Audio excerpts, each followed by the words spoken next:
What's going on, guys? Rhyme Me Teacher in the house, and I am here with the GPL Week 8 Power Rankings. We're back, bigger and better than ever. I've got wDinistrio with me, as always. Say hi, buddy. Yo, what's going on, guys? And, of course, we are going to be talking about Power Rankings. Mostly, our tiebreakers are going to be win-loss, primary, and differential as a secondary breaker. Now, we are going to add our opinions based on that. Please bear in mind, of course, they are our opinions. Feel free to comment if you disagree with us. We do welcome feedback, of course. And that's going to be the fun part. So, let's start at rank number 16. I think we can all pretty much guess who's going to be there at this point. Crimpix, 0-8, minus 34 differential. Pretty sure that's a record. I don't think I've ever seen someone go winless this far into a season before. I've tried quite a little bit to back Crimpix, of course. I watched this match, I watched the replay before I did my pick'ems with Transel, and I hate to say it, but the game was awful. It was really painful to watch. Like, Crimpix not removing entry hazards at all. I don't even know if he had Rapid Spin on his Blastoise or Defog on his Salamence, but he didn't click it. So, really concerned now at this point. I do feel like the draft that he drafted was too technical for him. What I always want to see from someone who's just joined the draft is to draft something that's simple but easy to work with. Because at the end of the day, if you're drafting something too complicated that either you don't know about, which you didn't know about Trick Room until week 3, or you just can't handle your own win conditions, and you're going to get punished all the time. And your Roofer just punished him with entry hazards and phasing. Yeah, no, it was a poor showing, to be fair. I like, you know, Crimpix. I want him to do well so badly. And kudos for him for sticking in the league. Most people who have gone pretty far down into the rankings so far have pretty much upped and left the leagues. But he's hung in there, and he's playing every match every week. So I do tip my hat for him. I do respect the guy a lot. I do want him to see see him pick up at least one win this season, though his last match wasn't too convincing, and I'm pretty sure he's got nothing but hard matches ahead of him. I know he fights me. I'm not a really hard match compared to the other people in Shield division, but I mean, I know to punish him, so I think I might be his best chance at winning, to be honest. Yeah, well, he plays Transel this week. So, he's yeah, got Transel, then you, I think. Let me just look at this. Nightmare Shadows, where are you? Oh, so he's got Transel, then a Goshi, then you, then Shadow. So, yeah, he's basically not winning any of those games, in my opinion. I don't think he's even coming close. I would not be surprised if there's a couple of 6-0 losses in that. And that's no disrespect to Crimpix, of course. I have a lot of respect for anyone that has the staying power to play every game. Even though he's getting annihilated every time, that's something that a lot of people don't have, is good mentality. But at the end of the day, if he does come back next season, which I hope he does, it'll be nice to see him back. I want him to make a simpler draft. I don't want him to draft strategies that he doesn't even know what they are until someone tells him. I want to see actual, simple, straightforward draft. That's what I want to see. Because at this point, he's going to get punished every week. He is in a group of death. Hopefully next time around he gets a bit of a nicer group for him, where he gets some people that are a little bit lower level. Obviously having last season's 2 finalists, Transel, who's been in dominant form all season, and you and EXO, who've been impressively strong, albeit inconsistent throughout the season. It's a little bit hard for Crimpix to really get a look in there, so that's one thing to focus on, but yeah. I want to see him brush his battle mechanics up, want to get some improvement there. And then just simply make a draft that makes more sense for you. Right? Drafting to your playstyle is huge. I really do. Like, you know, this is not your season, dude, and you are new to draft. Join the next season, if there's a next season. I hope there's a next season, based on how good this season's gone. Join the next season. Everything will be starting from fresh. We'll all be starting from fresh, being that it will be the Sword and Shield draft, I hope. So everybody will be on a fresh slate, and that'll, you know, hopefully then you can take what you've learned from this draft and apply it to your next draft, and hopefully then we can see some improvement, some wings, and just generally more experience gain. Absolutely. Right. So, coming in at rank number 15 is one of our newcomers, Gekakami, picking up an unfortunate second loss in a row since he joined the league. But I really do like this guy's sets. I like a lot of this team building. I really liked that Drain Punch on the Electros. That was a very, very cool little bit of tech there. I was a little bit kind of bothered by the physical Nidoking. I don't think he really quite got how Life Orb Sheer Force worked. Because the Life Orb Recall will apply on any move that doesn't have a secondary effect, which is why Nidoking typically goes special, because Earth Power has a chance to drop special defense, which is a secondary effect, which is mitigated by Sheer Force and of course, the Life Orb Recall. So, I was a little bit bothered by that. Now, I think he was banking on the Empoleon being specially bulky. But the Empoleon, actually, I had a chat with Dizzy, or I saw in the replays as well, that the Empoleon was fully physically defensive. So it would never have worked regardless. He literally practically got a high roll on that Earthquake. So, yeah, it was an unfortunate situation for Gek, of course, but that definitely sealed the deal. But to be fair, to take the strongest player in our division on form to a 3-0 loss and then take a 1-0 loss against someone who's fighting for playoffs, it's not a bad result for him, in a way, even though they are both losses on the record. So I do like this guy's battle style. I think he's got an interesting way of playing. And he plays EXO this week, which is going to be a very close match, I think. And theoretically, I mean, Gek would have still been in playoffs had he won this match. He could still be in the hunt. But mathematically, because Exo Stomp and Agoshi have to play each other, unless I think if Agoshi loses, he might have a slight chance of making playoffs, but he has to win out, basically, to have any chance, and he's got to win massive. Now, one person who may be the stumbling block there is actually me. He plays me in week 11, so that's going to be I think he's statistically out of playoffs at this point. I think there's no real chance. But I'm excited to see what he brings in the next 4 games. Obviously, we can see a good amount of creative set building. So that's always good to see. It's not too predictable. Not very easy to play against either. So yeah, I'm looking forward to seeing what he brings to the table. Yeah, no, I couldn't agree more. Both his matches so far have been such a delight to watch. You could see the sort of the build, the thought process behind it. He makes some good plays. He's always you can see he's prepped well, especially like you said with that Drain Punch on the Electros. I didn't see that coming, but it worked out so well for the guy. He came so close. I think it did come down to a crit on the what was it? It was a crit Z move, I think, if I remember right. From the Gengar crit, I think that's what really swayed that battle in an unfortunate loss. Another battle lost due to some unfortunate hacks. Obviously, in the first game versus Transcell, he got the Pyro hacks, 3 times, I think it was in a row? 4 in a row, yeah. 4 times, yeah. This time he got crit. I think the Pokemon that got crit was from a Sludge Wave, which the opposing defending Pokemon had, and the Salt Vest, which probably made a big difference. Yeah, it was great guy.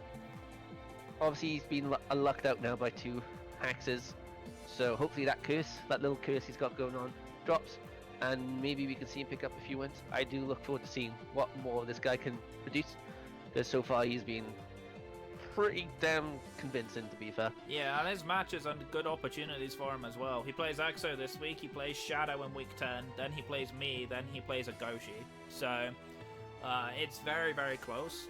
At least 2 of those games are going to be close matches. I don't know how well he'll stack up against me and Shadow.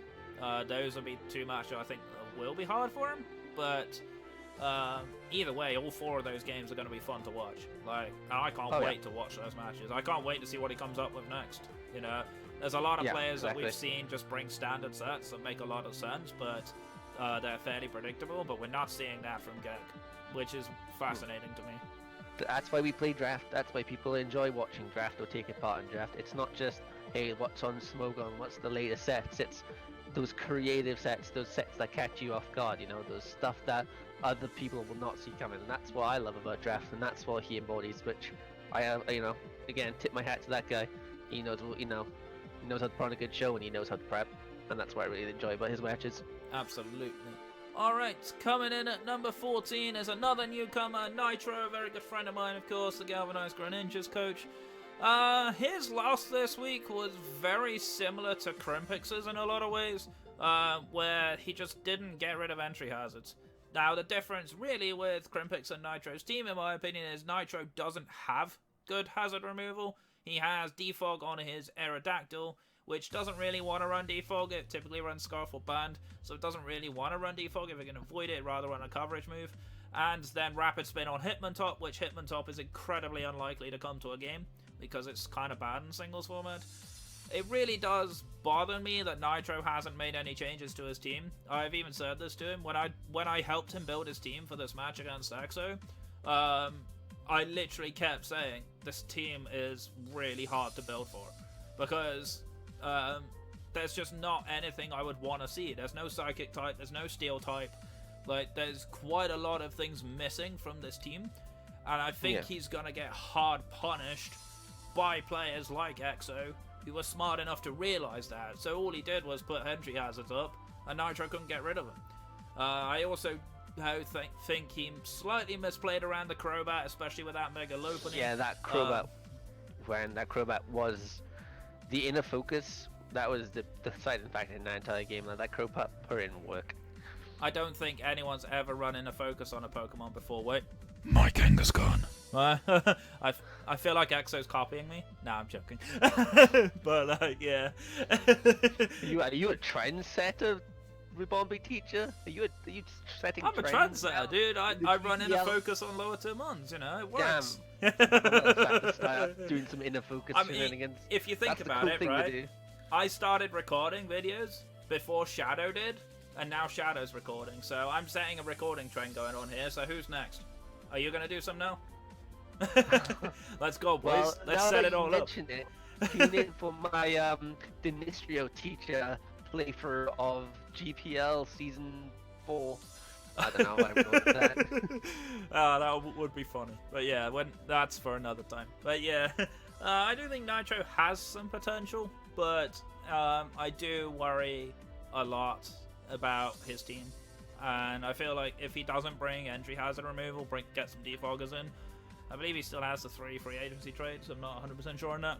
But if he doesn't start bringing them in for the last couple of weeks, I think he's going to lose every game, which is going to be a bit of a shame for him. Again, like Crimpix, though, he is brand new to competitive, so it's not too surprising to see it, but you kind of would like to see a little bit more. Yeah, no, and I would like to see a little bit more of the Garchomp. Garchomp is a face on Pokemon, no matter what sort of like format you play it in. I think utilizing that monster a little bit more might also help in general. I mean, rough skin, defensive, you know, substitute, choice scarf, choice band, just general sword stance. You know, it can do a lot of things. I mean, he misplayed it this week against the Cloyster, constantly clicking Stone Edge on it, not realizing it's a physically bulky mon, so it doesn't really care. Cloyster's just like, yeah, what of it, right? And that's the problem. Like, he needs to sort of understand what his opponent's Pokemon are doing, as well as what his own Pokemon are doing, if he wants to start picking up wins. That's the key one, yeah. Like, you need to keep an eye on what Pokemon this ability might this Pokemon have, or just how defensive this Pokemon may be. But other than that, I mean, he's showed some good moves, some good plays here and there. So, still look forward to seeing some more games from him. He's got a tough, steep road ahead, I guess, but you know, it's all fun and games at this point, really. I mean, he plays Dizzy this week. Oh, that'll be fun game to watch. Yeah, it's an interesting opportunity. Then he plays Solo, who's been in good form. Then his last 2 matches are interesting. He plays DJ in week 11 and then Sylvie in week 12. So I think he'll be looking at specifically at that Sylvie match to try and sneak a win in. Dizzy will be an interesting opponent for him. If Dizzy doesn't throw, then he wins. But if he does throw again, I wouldn't be surprised if Nitro takes it over. But yeah, I don't think he beats Solo or DJ at all, in my opinion. But I won't be surprised. You never know. Time will tell. Time will tell. Alright, coming in at number 13 with a very nice little debut is Yarufa, of course, the Team Fat Pikachu. I do like that name. I wish he called it Chonkachu instead, but... Chonkachu. I love it. Yeah, that's what everyone's calling the Gigantamax Pikachu. They're calling it Chonkachu. But yeah. Beautiful. But I did like it. Very sensible debut. Obviously, you're playing against Krimpix, the weakest player in the league at the point. But at the same time, it was a pretty smart strategy he used. He recognized Krimpix's flaw, being able to phase around that Skarmory with all those entry hazards up, wearing Krimpix's team right down, and then coming in with his cleanup at the end. Really made a lot of sense. It was a smart way to play. He's not going to get away with that against the better players, though, so I definitely want to see how he adapts to the level of his opponent. He plays Pelly this week, which is going to be an interesting game. That's going to be a telling sign for me of where Yaruva is at. We know he's brand new to drafts, which is always interesting to see newcomers in draft league format. But you'll be looking at players like Pelly as an opportunity for you to get in. I'm just looking at the rest of his matches.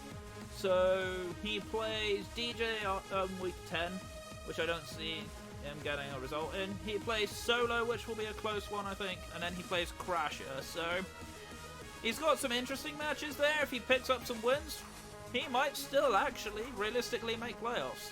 Because the Sword Division, aside from DJ and Crasher, is quite bunched up. He could potentially take some wins. Like, if he beats Pelly and if he beats Solo, he has a very good chance of making playoffs. So, it's going to be interesting to see what he does. I'm interested to see what we can see from him a bit more. I want to see if he can bring some more diverse strategies, because entry hazards phasing is going to be fairly easily countered by people like DJ and Crasher, who are very experienced players. So, I'm looking forward to it. I'm looking forward to see what he brings against Pelly this week. Yeah, I mean, it's hard for me to really get a good idea on this guy. He's played one game. I don't know him beyond the league, only from what he's experienced in the league. Good game though. He definitely exploited the one weakness that he showed. Although some of his moves were pretty questionable, that I felt like he didn't play too well around some things, like the Mega Sizzle. There was a few instances where you probably could have just threw it in, smashed a few Pokemon, but there was a few plays here and there that seemed to bear off. However, early days, he had that comfortable room to sort of maneuver around the end, make a few mistakes regardless, based on how that match went down. So I'm interested to see his next couple of games. You know, welcome to the league, and I hope you enjoy your time and get some more wins. Absolutely. Good luck. Good luck, my friend. Alright, coming in at rank number 12, it seems to be everyone's favourite Demolition Derby at this point. This just feels like insult added to injury for Sylvie, bless him. He had to come up against me this week, which is not really a match you want to be in when you've just had two 6-0 losses. Playing against the second in division does kind of suck for him. I could have 6-0'd him, not gonna lie, I could have 6-0'd him, but I autopiloted and decided I didn't care. But ultimately, I did like the fact that he tried to do something different, i.e. he brought different Mons. Like, we saw Ditto for the second time, then we saw Jolteon for the first time. Interesting to me that he dropped Jolteon straight after. Not really sure why he did that, because Jolteon's actually really good in his match this week against DJ, because it's against Rain. Bizarre decision making to me, but the thing that's annoying me with Sylvie is he's still running very similar sets on the Mons that he's repeating. We're still seeing Carmine Megaladi. Give me something else. Megaladi can do more than just set up Carmine, right? It's so much more than that. You've got a Keldeo that can be a good sweeper. Landawai can be a good sweeper. Rabombi can be a good sweeper, right? There are so many Pokemon that he can potentially build around to carry, and he's still going for Carmine Megaladi. And that's where, for me, it was pretty easy for me to exploit it. I literally beat him 3v6. Like, 3 of my Pokemon didn't see the field at all that game, right? So, it's a situation where he puts himself in a pigeonhole with a slightly negative mentality going into the battle. Like, he literally just said before the battle started, well, this is going to be a nightmare. I'm like, you've already beaten yourself before you started, you know? Let alone letting my Carmine Cresselia set up to max. Which was a big mistake, because obviously Psyshock on the Ditto actually kills. Now, I did misplay slightly on that turn. I could have Psyshock straight away, because I forgot Ditto's HP doesn't change. It's still Ditto's HP. I didn't think about that at the time. But he didn't punish me. Didn't punish me at all. At no point was I under any real pressure. And that's going to be the big problem for Sylvie. He's too passive, too reliant on setup, too predictable, and we need to see more. That's it. He is mathematically still in the playoff race, but given how bad his differential is, he literally has to win every game to make playoffs now. Because other teams around him, while they're on similar records, they've got much better differentials. So that's the issue we're going to see with Sylvie. He has still got a chance, so I hope he doesn't give up. I hope he does actually try to change things up, bring something else. We have suggested, actually, that maybe Ninetales Lilligant finally makes an appearance. We haven't seen his Sun Core all season. We could see it. I could definitely see it against DJ's team. It does counter Rain. It can be annoying for Rain. But this is Sylvie. Do I trust him to be able to win that matchup? That's where I'm kind of concerned at the moment. Yeah, no, so, it's been an oncoming problem. I've brought it up in multiple different what you call them, power ranking videos about Sylveon's lack of, I guess, change in team or just general like versatility in regards to his Pokemon. There's so much things that he could do, but he sort of like can't, like, there's some people who are a bit too passive. There's some people who take things from, like Crimpix, maybe for an example, where so his team might be a bit too technical, but then Sylveon relies on literally the Calm Mind Latios, so the Calm Mind Keldeo, or the I'm gonna run a Focus Sash, Sticky Webs, Rabombi every single game. I mean, the idea of Draft League is to prep a new team, different sets, different EV spreads every single week. When you bring the same thing for at least 7 weeks, 8 weeks in a row, you know, you're not really playing Draft League at that point. I think Sylveon might lack a motivation to even play properly in the league. Not for me to say, but he's still in the running. One of his wins was against Dizzy, where he literally lucked out because Dizzy's Tyranitar died, and he had no way of beating the Calm Mind. The other win was a forfeit win, and I'm pretty sure the other win was a lucky win against one of the newcomers. Calm Mind Mega Latios reverse swept Dizzy was one win. Yeah. He got a forfeit win. I forget his other win. Let me have a look. I'm pretty sure it was a win against one of the new people. I'm not sure if they're still in the league or not, even at this point. Or it could have even been another forfeit win. I really don't recall. But all of his wins have not been very convincing, and now he has to go up against Dizzy again at some point in the next 4 weeks. His matchups are looking hard. I really don't think I'm going to be seeing him in playoffs. If he does make it playoffs, then hallelujah, it's a miracle. But even if he does make it, I think he's out in the wildcard matches, because that's where he has to hope he gets in. Unless that's his plan all along. He makes it to wildcard unconvincingly, and then he pulls out that he's actually a Pokemon champion, and then wipes everyone. That would be impressive. He'd have to play either, based on what it is now, he'd have to play either EXO or Agoshi, or Shadow even. And I don't see him ever winning any of those matches. Well, Shadow has a 100% win ratio against Sylveon at this moment in time. Exactly. So yeah. There we go. Right. Coming in at number 11 is going to be you, unfortunately, joining the 3 loss in a row streak. Definitely undid a lot of your great work from the earlier stages coming back from that week 3 game onwards. Toxic Spikes definitely ruined you. There's no doubt in that. The Tapu Fini Misty Surge procs after Toxic Spikes takes effect. I didn't know if you knew that mechanic at the time, but I did. So as soon as I saw it, I was like, I knew exactly what you were going to do, Dinny, and I saw it coming a mile off. And of course, there it is. Put the Fini on the timer, of course. Couldn't remove the Toxic Spikes. Pex just sets them right back up, doesn't really care. And ultimately, that Pex was really frustrating. Now, I do want to say, though, I'm disappointed with Crash's friends. I don't like it when people invite people who are not related to the Draft League into the games anyway, because they always cause problems. That's definitely a tilter. It's something I don't want to see anymore. We'll talk more about that when we get to Crasher, but I was really surprised, unfortunately, of how the match went down. Obviously, I knew the bulk on Crasher's team would cause you problems. It's not a surprise. It causes a lot of teams problems. But yeah, the Toxic Spikes misplay really did cost you pretty badly, I think. I knew of the mechanic. I just, at this point, like, going into this game, I wasn't very confident. Like, I think just his general team, his bulk was in my head. I really didn't think there was any way of me really winning that match. Though I say the same thing about Crasher, about Trencel, and I was able to beat him. So I'm not sure why I went so down on hard on myself in this game. Maybe a lack of prep. I did kind of go into this game pretty quickly too, just to try to like compensate for time zone differences. Um, I think another misplay on my part as well was I'm not even sure why. I guess I just autopiloted or just got that +1 on Kumo and got excited, but I just completely didn't even realize that Jirachi got Dazzling Gleam. I know now that it's such a stupid thing to like not consider, but I was just so like wanted to get that Jirachi out of the way. It really did cost me my sweeper and my win condition. Especially And as you love winning with that combo. The Volcanion curse as well. I don't know what it is about Volcanion. I'm trying so hard to make it work.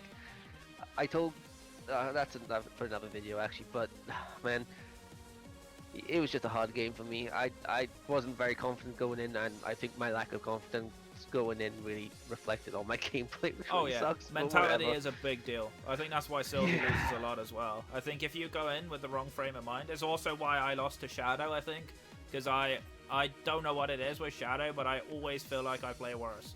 And a lot of the time, it's because mentally I know if I make one slip up against Shadow, he's gonna win, because he doesn't throw leads, right? So in that situation, it's the same boat. And I think that's what happened here. As soon as you started to fall behind, as soon as you lost your primary win condition, as soon as your bulk got put on a timer, there just isn't a way back from that. Plus, Crasher mechanically is good enough to see out an advantage. So that's what you kind of expect with these kind of players. The players that play for position and play for positional advantage and then just clean up. That's kind of what you expect. So I think you fell behind and there's just not a way back from that. Rotom also gave me a lot of trouble, honestly. I got out 2 of his threats, but like one of my biggest problems I think was that he had multiple threats that I just didn't have as many answers for. Took out the Rotom, took out the Jirachi, which I considered really big threats, but then I had to sacrifice the 2 Pokemon that I had that would also then my answers to other things. So yeah, that's the other issue I had.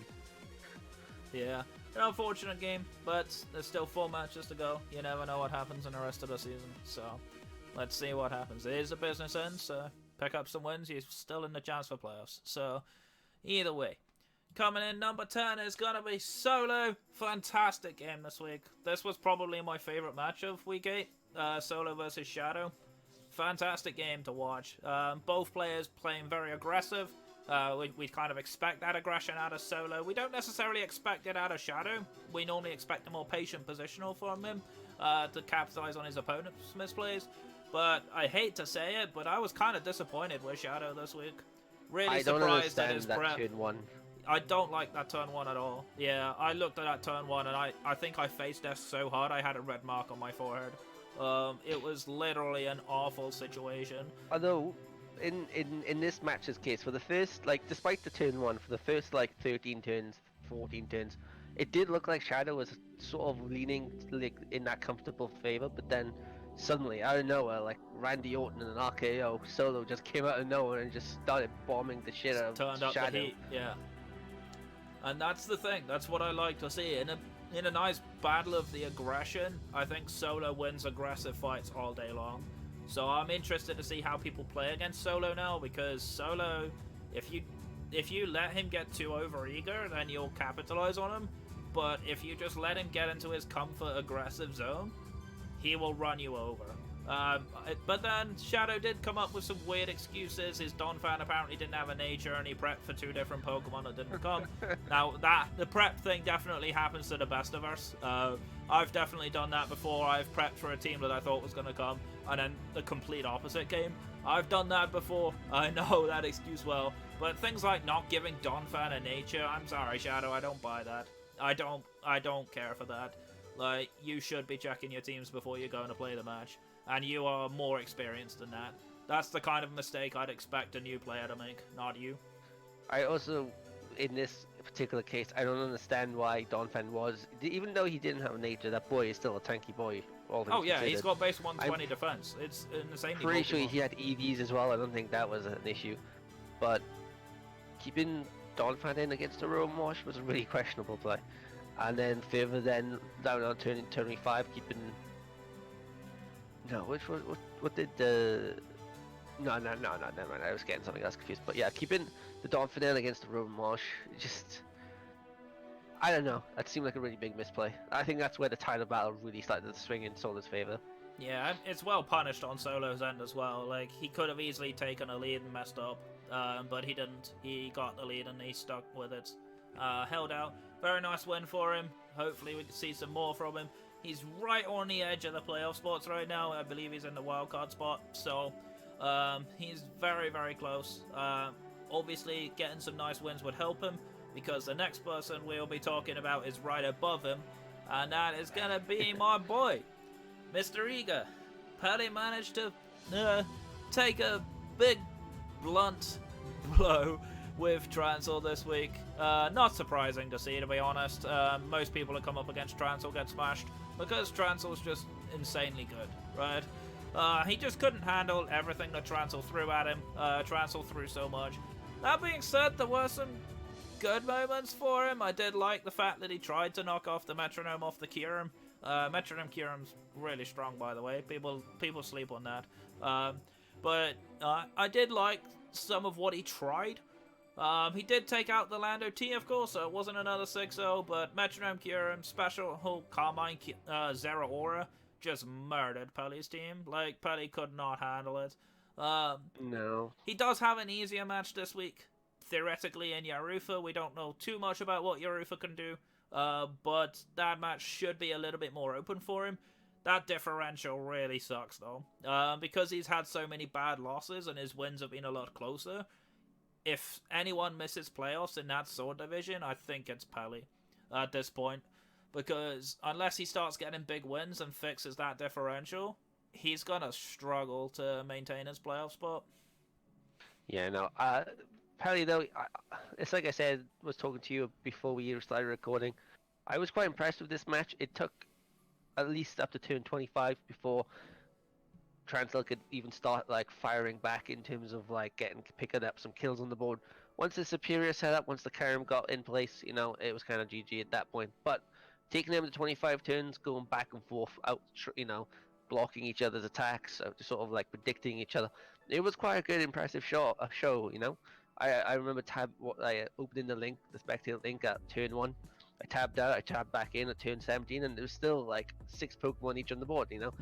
And I thought that was quite impressive. The game did go pretty nicely, but eventually Pelly did crack. But if he carries on playing with that kind of momentum, that kind of style, that kind of just general play style, and I look forward to seeing the next 4 matches that he gets. I think where he is very likely to possibly drop out of the playoffs, I think he also might have a decent chance of getting wildcard 5 or 4, depending. I mean, his competition here right now is Solo and Sylvie, and I think he can I think he can realistically beat either of those players, but he has to play well, right? Because if he doesn't play anything, or if he plays anything other than his best, both of those players can beat him. So he's had good weeks and he's had bad weeks so far, and he needs more good weeks, and I think he might have a good shot at it. Yeah, he needs good wins. He needs good wins at this point. If he doesn't get them, I think he drops, but I hope that he doesn't. I do hope he has a shot at playoffs, because I've been interested in his progress throughout the whole season. And I definitely also like how he has a lot of fun in the Discord. He has a lot of fun memeing in Discord. I respect that, so yeah. Alright, number 8 is gonna be Agoshi, of course. Did have a couple of wins, but unfortunately this week DJ's Rain Squad was too much for him. Definitely some very strange misplays though. Switching in that Starmie to get OHKO'd by a Conkeldurr knockoff, that definitely sucks.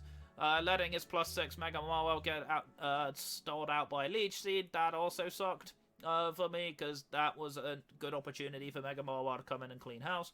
Didn't do it. Really surprised to see the Sucker Punch play on a predicted switch. I would have easily not have gone for Sucker Punch there, I think. But yeah, he was too far behind once he lost like his defensive pivot in the Starmie. I'm assuming it was defensive, judging by how it looked, how he switched it in. But yeah, there wasn't really a way back for him as soon as he fell behind. DJ just really put him on the back foot and just never looked back. And that's a problem for Agoshi. That is an inconsistency what we've seen with him throughout the season. where if he is ahead, he generally wins, but if he falls behind, there's just no answer. And he plays me this week, and I smashed him in week 2, and he hasn't changed his team at all since then. So it's going to be interesting to me to see how he tries to adapt.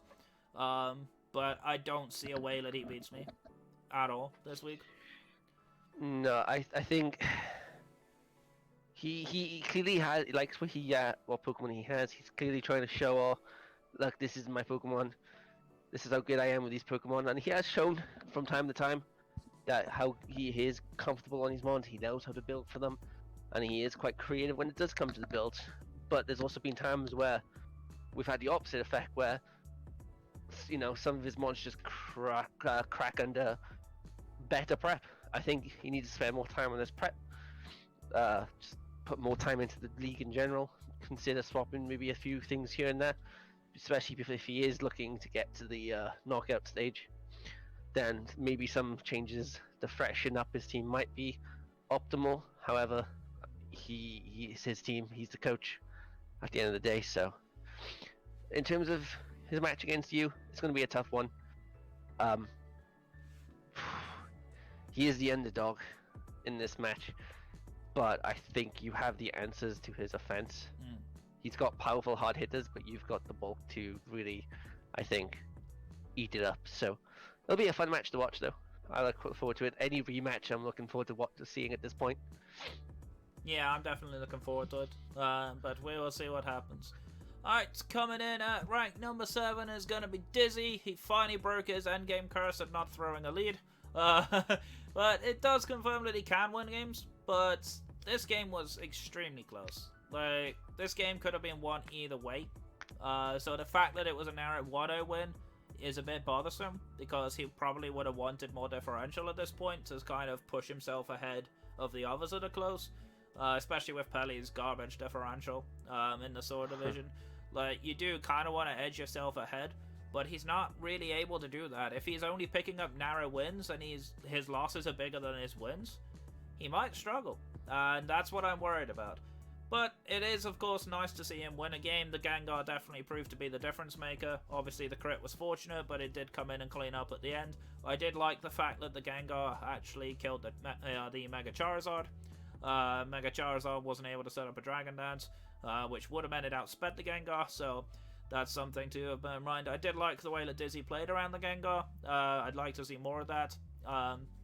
But yeah, he does need to keep picking up wins. At this point, if he keeps winning games, then he'll be fine. But if he loses games, they need to be very narrow losses, not the big losses that we've seen from him throughout the season. Yeah, no. Though you say that Dizzy currently sitting at a 4-4, and comfortably sitting Third in the right wildcard free slot after that win. He was wildcard 4. This win brings him up to the wildcard 3. He does have a +5 differential, which doesn't sound all that high compared to like a 28 or 18 or 7. However, in the Sword Division, there's quite a big minus differential besides DJ and Solo up +2. Crasher. Yep. Whereas Dizzy currently sits at 5, wildcard 4, the place just below him, who is also sitting at a 4-4 record as -10, but we already brushed over. The only other person that could really affect Dizzy in differential would be Wicked Weavals, which is Solo.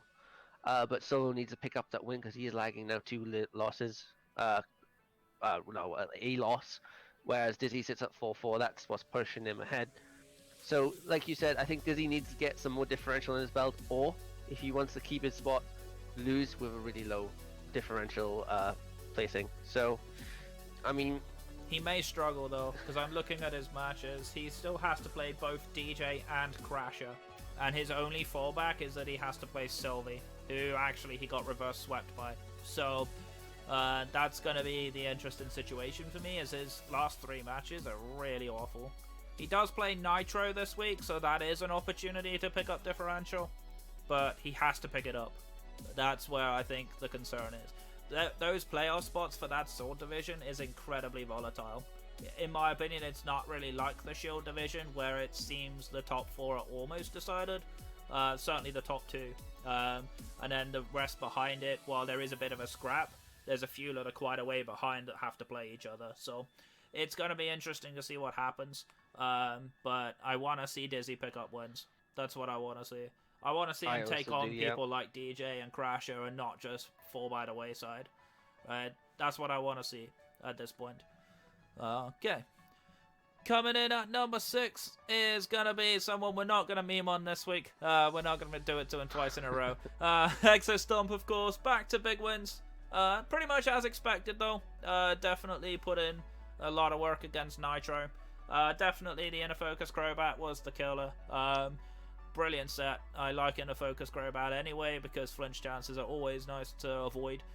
Definitely smart. Definitely knew the Lopunny would probably click Fake Out. I did like the Zebra Fresh Seismitoad. That was kind of interesting. Give him a bit of health back, because otherwise typically the only way it gets it back is either leftovers or Drain Punch. So that was kind of an interesting little situation. This does actually put him very much in the playoff spots now, and I'm very happy to see it. He plays Gekakami this week, which will be an interesting match. If he goes ahead to win that match, he actually overtakes Shadow and takes the number 3 spot. So that's going to be interesting to see what happens. I can't imagine ever seeing Shadow in a wildcard 4 slot, but stranger things have happened. That's drafting for you. But I'm really happy for EXO. I'm really happy to see that calm composure come back. I'm happy to see that controlled playstyle put in work again. Of course, I'm looking forward to it because I play him in week 12. So hopefully we may have both locked playoffs by then. So we can have a bit of fun with that match. I'm looking forward to that. But yeah, I'm happy to see EXO doing well. I want to see more. I want to see him do even further. He does have some interesting matches, of course. He does have to play you again, which will be interesting. Yep. And he plays a Goshi, which is interesting as well. And of course me. So Gekakami this week's going to be where he's looking for that win. And then the other 3 matches, who can tell, right? It's going to be very close either way. But I'm happy at this point with EXO. I think for his first draft, he's done phenomenally well. Yeah, no, I couldn't agree more. If one player in the Sword Shield division deserved to go into the playoffs, it is going to be EXO. He has proven multiple times that he is no force to be reckoned with. He's a strong player, he knows his team. However, the only criticism I can give to him is like similar to Sylveon, though Sylveon doesn't pilot his team as well as EXO. EXO typically brings the same 6 Pokemon nearly every single week. I always see Tapu Koko. Is it Scarfed? At least 50%, maybe 60% of the time. Yes. Halucha. We always see Seismitoad. Not quite as bad as Sylveon and like his sort of, they see mix-ups the sets. The sets are always different, I give him credit there, but Pokemon themselves, sometimes he does it's starting to tend to get a little bit repetitive. I think I would like to see a bit more. I want to see the Glalie come out, I want to see some other things come out, but still, I mean, if it's not broke, why fix it, right? And it seems to be definitely working out in EXO's favor, so, you know, maybe just me, a little pet peeve, you know, but you know what, I look forward to seeing him in playoffs. He's going to be a real contender in the playoffs, I think. Oh yeah. That's where the real matches matter, and I think he can quite consistently pull off some really good wins, so I'm looking forward to that. Absolutely. Alright, it's coming in at number 5. It's actually got the exact same record. Is Shadow, of course. Unfortunately, very uncharacteristic poor play from Shadow. Especially after he smashed me, I thought this was a good turning point where he actually chases the top 2 down, because both me and Trancel have been the top 2 of the league pretty much since week 3, so it's kind of scary to me, honestly. So really surprised to see this kind of play after a good tilt fixer and beating me. This is not really what I want to see. He over-prepped for 2 Pokemon that, yes, admittedly, has come a few times from solo, the Volcarona and of course that Haxorus, but ultimately you should be prepping for a whole 11. You shouldn't be prepping for 2 specific ones entirely. And Shadow knows this. I don't think Shadow put as much time in as he might have wanted to, but it is a cause for concern. It's absolutely a cause for concern, particularly in a business end of a season when you're in a playoff race. I know he's quite openly said he doesn't care about playoff seeding. I think he should, because the reality is the better the seed you get, the more likely you are to progress further on. Because the last thing I would want to see is to see Shadow have to face somebody like Crasher or somebody like DJ in the quarters or the semis, because, well, quarters especially. I mean, at the semis, you're probably going to face either one of them regardless, but it's something that does bother me. I want to see Shadow get back to the Shadow we all know, not this kind of Shadow. Yeah, I think it might be safe to say that Shadow got a little bit confident after beating you.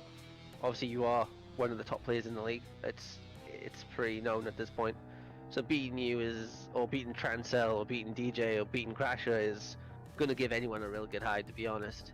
I think maybe he got a bit too big for his boots, maybe a little bit too confident, threw some things together and thought, yeah, this'll do. And maybe was taken by surprise when he got blown back by Solo. Classic case of perhaps underestimating an opponent, underestimating the sword division in general. Though they have been, the sword conference has been known to be not as competitive as the Shield. You still don't want to sleep on them because they will not go down fighting quietly, and they will fight back. So I think perhaps Shadow got a bit too comfortable, but you know, his next match is facing me this week. We're swapping teams, so I don't think Shadow's just going to be right back on Reform just yet, because he's going to got a whole new team to build with. Absolutely. And trust me, it's not a fun team to build with a lot of the time. And it's a rough matchup as well, so... He has to fight himself. So, yeah, that's game's always already been played, no spoilers, but it's a fun match, and I can't wait to talk about that in the next week's power ranking video. Absolutely. Alright, coming in at number 4 is going to be Crasher. Crasher dropping down 1, even though he does have the same record as the third person. But the reason why he dropped down 1, even though he has the same record, is because Crasher's win was actually narrower than the next person's win. So I put him down 1 just because of that, really. He had to take a slightly closer game to win. So, but honestly, I'm not surprised to see him win. His bulk is kind of annoying to deal with. And of course, you couldn't manage to deal with it, so it's unsurprising. I do not like the people he's bringing in. That's a bother to me. I have no issue with anyone spectating games.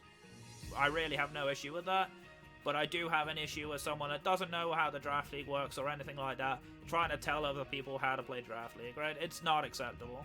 And I don't like the attitude of oh, well, they're not my property, they're not my responsibility. Actually, Crasher, in my eyes, they are your responsibility because you invited them.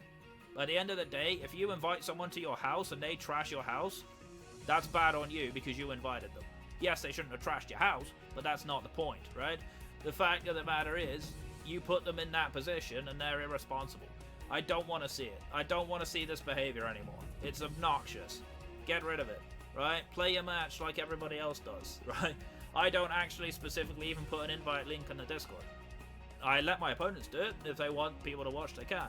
The only reason I don't usually is because I'm actually on the Showdown app, which is harder to do it, so it takes longer. But at the same time, it's like, I don't like the distractions. Unless people actually have a genuine question that's like, oh, why did this work? I had something in the MPLA, actually, when I was playing your topic in that match. I know it's a bit on a tangent, but... I had Aftermath on my Garboda. It went down to an Earthquake, and the guy wondered why Aftermath didn't proc. It's because Aftermath only works on contact moves. So at that point, I just answer in the chat, and it's fine, right? But to literally just go flaming someone else that you don't even know in the battle chat, it's really distracting. It's really annoying. Please don't. Like... it's a shame because it's ruining his good battles. Like, he's a good battler, there's no doubt about that. That's why he's where he's at. And that's why he's been on such a dominant win streak lately. He's won 6 games on the bounce now. But it's really annoying to play when you're being distracted. I even saw it on a replay in Transcell's game. Like, he was just being obnoxious there and some of his friends. Like, I don't like saying it, but I don't want to see it. I messaged and talked to Crasher about this specific topic after our game. I don't really want to bring it back up just yet, but just to touch on the topic of spectators, I'm more than happy to have spectators, though I am a very strong, firm believer that respect the people playing. You don't go to like a concert or a football game or a basketball game and just start sitting there going, do something, do that. Why aren't you doing this? You don't. You respect the players. You know, I get it. It's a game. It's Pokemon. It's, you know, who cares really? You know, whatever. But some people, you know, are competitive. Some people will get distracted. The excuse of you can mute people. Well, why do I have to mute people? Why can't people just be nice? You know, it's just exactly. It's not. He can invite who he wants. I really don't care. Just all I ask is that they just don't take it upon themselves to distract people, because at the end of the day, people are here to have fun. We're all friends here. That's the number one thing I want to sort of push in the league. That yeah, we can be competitive. Yeah, everybody's competitive. This is Pokemon, especially the game some we play. of us more experienced players. You know. At the end of the day, this is a tournament, and there's cash prize on the line. But at the end, I still want this to be a friendly competition. You know, I want this to have all banters. And when people are coming into the chat and causing mayhem, tilting people and calling things out specifically, it's just not fun. People get angry. People get salty when they lose. I get salty when I lose. The last thing I want is people coming to me being like, "Oh, you suck," or "Why did you do this?" It really, really does affect the game, and then also makes the league look bad. So I've spoken to him about it. Hopefully it improves. If not, then obviously further action will have to be taken place. But if you are anybody else, this goes for everyone. Please respect the players when you spectate. I preferably like to stay quiet unless something really good happens, and maybe go, "Oh, that was a good move." But just respect the people who are playing, please. If you've got nothing nice to say, just don't say it at all. Just don't speak even. Just let them play. That's all I want. That's all I'm going to say on that. Yeah, and it's sad that we have to talk about that instead of talk about how great his battling's been, right? It's sad that that has to be the thing, because it's taken away. Please don't. No more. That's it, as far as I'm concerned. I doubt he even watches these videos, to be fair. So. I don't either, but at the same time, it's there, right? And the reality is someone's going to tell him even if he doesn't, right? So, alright, coming in at number 3 is going to be me. I'll let you take this one away. Well, it is your boy, your host, the handsome Rabombi teacher, coming in with a 5-0. Quite possibly could have been a 6-0. He didn't flinch, he didn't stutter, he just went in and just took lives, took names. Sylveon didn't stand a chance. Sylveon, I think, knew that going in. Rabombi, he knew what he was going in. He knew what Sylveon was bringing. He was probably in Sylveon's head before Sylveon even woke up that morning.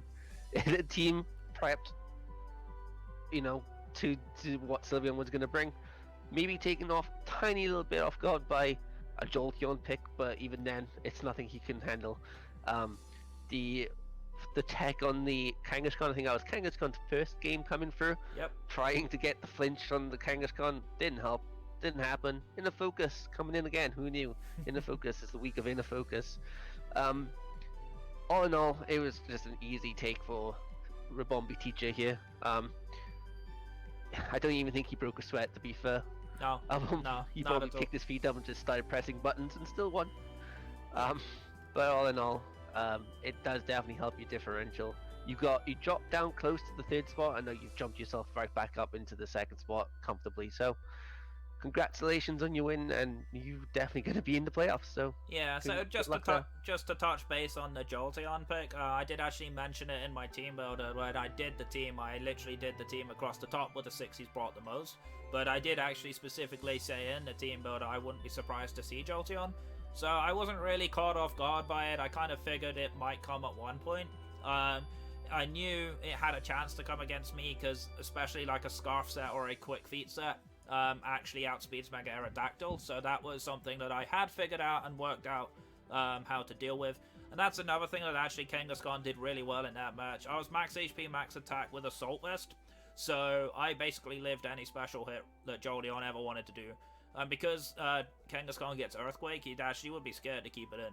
I was surprised to see the turn 2 play where he kept the Land OT in against my Kangaskhan. He even said after the game that he figured I'd have Ice Punch, but he still left it in. Right, these kind of misplays are easy for me to punish. I'm more than happy to punish them. I'll quite happily take 3 kills. Give me that. It's no problem to me. At this point, if I can 3v6 someone, I think it says everything you need to know about how easy that game was. It's of course no disrespect to Sylvie. I've obviously known Sylvie for quite some time. I know what to expect from him, but that's where experience comes in handy for me. I knew exactly what to expect, and I just beat it. It's as simple as that. Yeah, of course. I mean, I kind of helped Sylvie a little bit in some of his team building.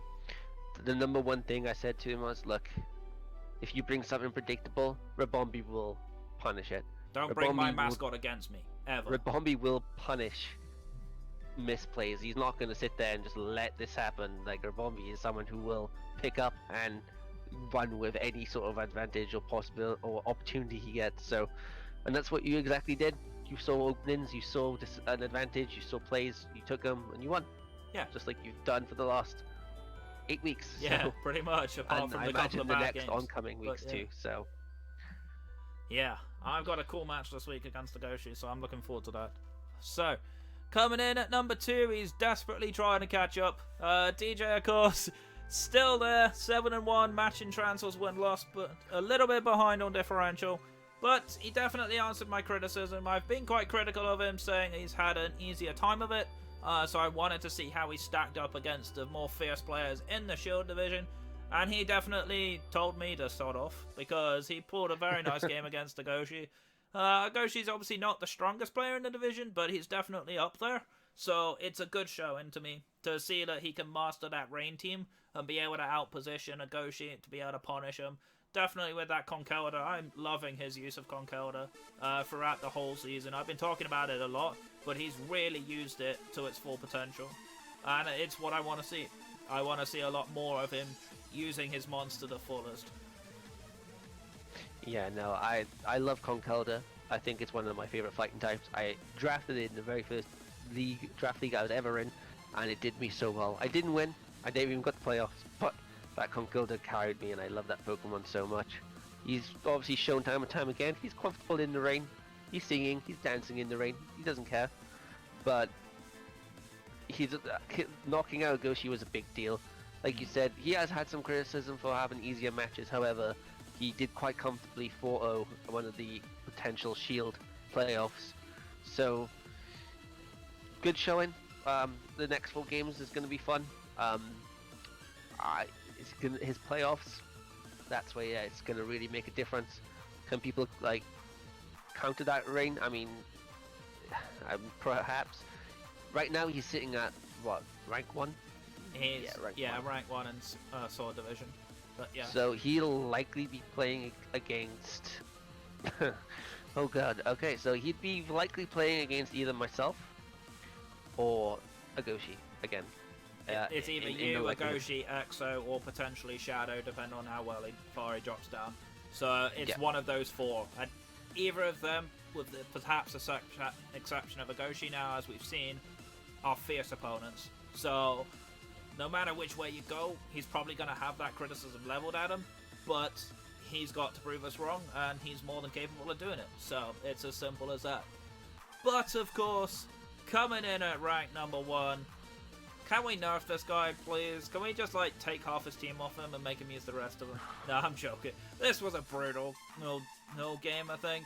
He definitely bided his time before he took Pelly out. Definitely put a lot of work in. His prep was phenomenal. Like, his team was insane. I wouldn't have even thought of half of those sets that he brought. But that's the thing. That's why he's been so strong all season long. He brings things that nobody thinks of, right? And that is where his power comes in. He's got a really easy match this week as well, having to play Krimpix. Definitely not somebody that he'll be taken lightly. He will obviously play to win, but I would not be surprised to see another 6-0 here, which would probably be frustrating for DJ, who's 6 differential behind the power rankings, where we're trying to get him to rank 1 here. Yeah, no. Chancellor, time and time again, he just keeps proving himself, proving why he is number 1. Showing up, kicking ass, taking names. He's just a Terminator at this point. He just comes in and he gets the job done. Although, I'm not sure if Chancellor watches the videos or not. However, Chancellor, I want to issue you a small little challenge, just a tiny little one. You're playing off pretty well right now, and I'm pretty sure you're comfortable in the top spot. I want to see you play a game without Zerora, just out of curiosity, because I don't think Zerora made much of a difference in the last game. It came in at the end, shot some thunderbolts off at a lola. But you know what? I still want to see you play a game without Zerora. Might be cool. might be not. I don't think it makes a difference regardless. And this is probably the week you do it. Still, all in all, this guy. I hope he does it in week 10. Is that That's when he plays me. Yes. Yeah. I hope he doesn't bring Zero Aura in week 10. Although it's too good against my era, so I feel like he has to bring it. Zerora, you. Although he has to this scarf whole his Zero Aura to outspeed my era, though. So that's one thing to bear in mind. But Scarf This whole Zero Aura season- could well come. That's the problem. So. This whole season has been one big test for Zerora because there's been a lot of debate whether he's a tier 1 or a tier 2 Pokemon. I know I screamed Congratulations, he was tier Transcell. 1. I know I screamed he was tier 1. If Zerora is in Sword and Shield, congratulations, Transcell. You single-handedly have put this Pokemon into tier 1. You couldn't even Congratulations. get him banned at this point. It's that strong. Yeah. Uh, Congratulations. Look what you've done. You've ruined this Pokemon's career. How do you feel? Oh, right, we've managed to make this video an hour long. How impressive are we? Right, but yeah, that's going to be it for our power rankings this week. Thank you, of course, wDinistrio, for joining me again. It's always nice to have you here. No problem. I look forward to next week. We're going to get on out of here. My name is Rabombi Teacher. I'm your coach of the Royal Bournemouth Rabombis. Stay safe, stay awesome, and I'll see you guys next time. Take care.